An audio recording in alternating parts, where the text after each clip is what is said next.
As a child who was rejected by his peers for the handicap of being profoundly deaf,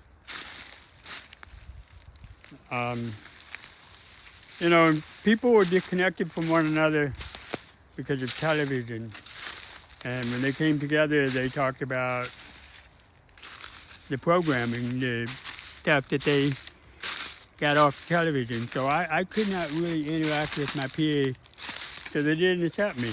And I knew something was wrong because even though I was a good baseball player, I always hit home runs, I was among the last to be chosen. I was in that category of uh, the unforgivables is what it felt like. No matter what I did, I couldn't be forgiven. I was always guilty. So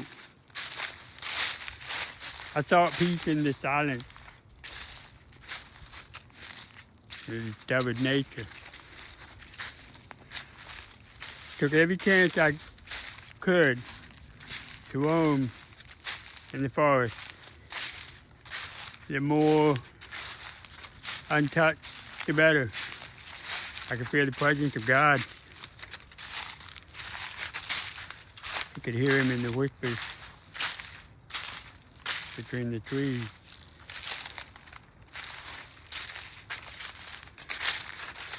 And so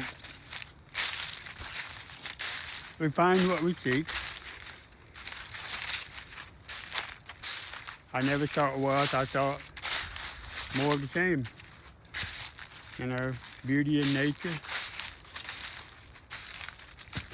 And although my outward life may have appeared to be in turmoil, getting fired or quitting one job after another, homeless, living in my car,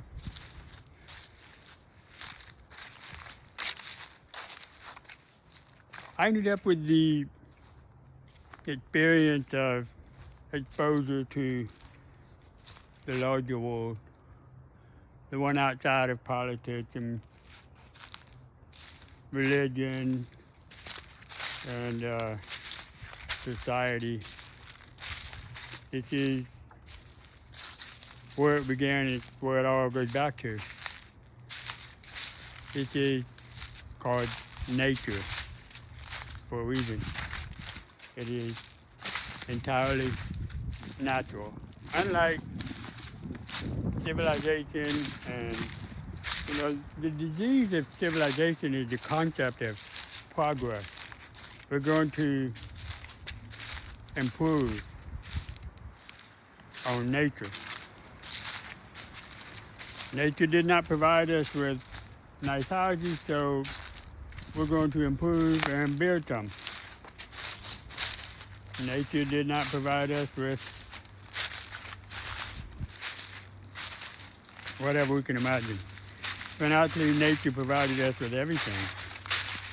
I mean, we have to make simple shelter, but without something to do, what purpose can we imagine for life? Is it just to procreate? Is it just to have fun? Is it just to laugh? Or are these just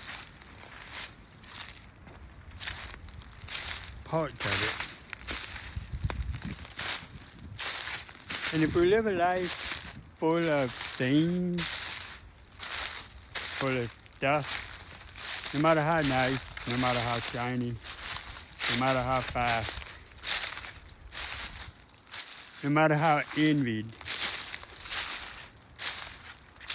there's no happiness therein that can substitute for the one that is natural, that comes from nature, from feeling like one fits into it, rather than, the whole dream of progress is to end up wearing silk clothes all day, every day, driving fast cars, working in high-rise buildings, having many sexual partners. That's a dream that many have and pursue and catch. I wish them happiness in their endeavors. Meanwhile, there's nothing like a forest.